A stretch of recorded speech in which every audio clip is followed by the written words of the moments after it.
As leaders around the world witnessed the riot at the Capitol, they issued condemnations and many also spoke out. Yeah, among those, the daughter of a slain civil rights giant, Dr. Martin Luther King Jr. Tonight, in an exclusive interview, News 8's Alexis Rogers spoke with Dr. Bernice King about that historic moment and where we go from here, Alexis. Spending time and speaking with someone with such a family legacy that impacts us all. Dr. Bernice King is the CEO of King Center over in Atlanta, and she's focused on continuing the legacy of her parents. It keeps her busy as she educates others about the nonviolent philosophy they shared. We had a pretty candid conversation about where humanity in our country goes from here. January 6th, the images were stunning. Storming the U.S. Capitol, guns drawn by federal law enforcement officers in the Senate chamber.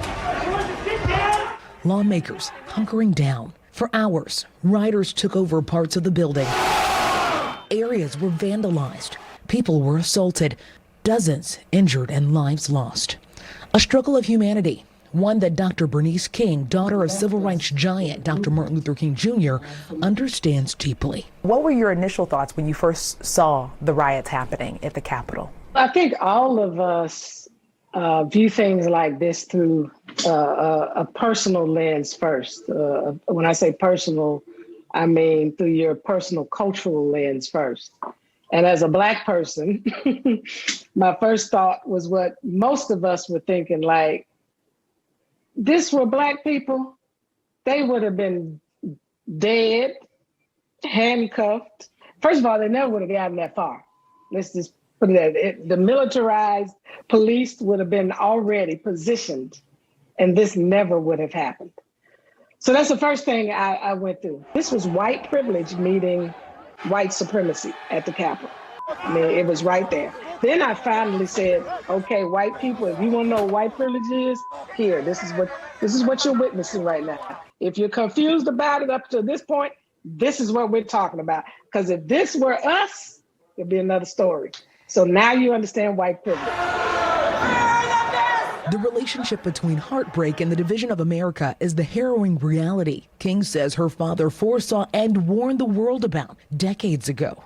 You know, the seeds of violence that we have sown consistently as a country, it's like the harvest is happening right before our very eyes. My father used to say that America was the greatest purveyor of violence. And we were founded in violence. And so we've got to come face to face with that and whether or not we want to kind of turn and shift in another direction as a nation. So I thought about that. King says creating a beloved community has to be at the forefront, finding a way not to discard people, but to build a bridge. Sometimes that's difficult for people because people are hosting these evil forces. They are hosts for them. That's why violence doesn't work, because even if you try to get rid of the people, the violence and the hatred will find another host. So you have to do the hard work of how do we connect to people who may not think like us, whose thinking is a threat to humanity. How do we really win those people over? And it's not by pointing a finger and saying, you're wrong, you're wrong, you're wrong. You shouldn't feel like this. This is what's right. It's really about connecting with them in a way that disarms them, to make them awaken to the wrongness of their thinking. When we talk about political leaders and other leaders that often like to use those words, talk to me a little bit about the responsibility of using those words to try to unite us as a nation. What I don't want in the use of the words to people to believe that my father would skip truth, would skip accountability on its way to reconciliation. His work was ultimately about reconciliation, but there's a process in reconciliation. When we use words like that or any other words that my father says, we can't use them just to support our cause because Daddy spoke about them in certain context. We have to always recognize his words were always in the context of his vision of the beloved community. You know, he saw people past their meanness and their evilness. He saw them as other people. That's why he could treat them, even though they treated him in very mean-spirited ways, in very evil ways.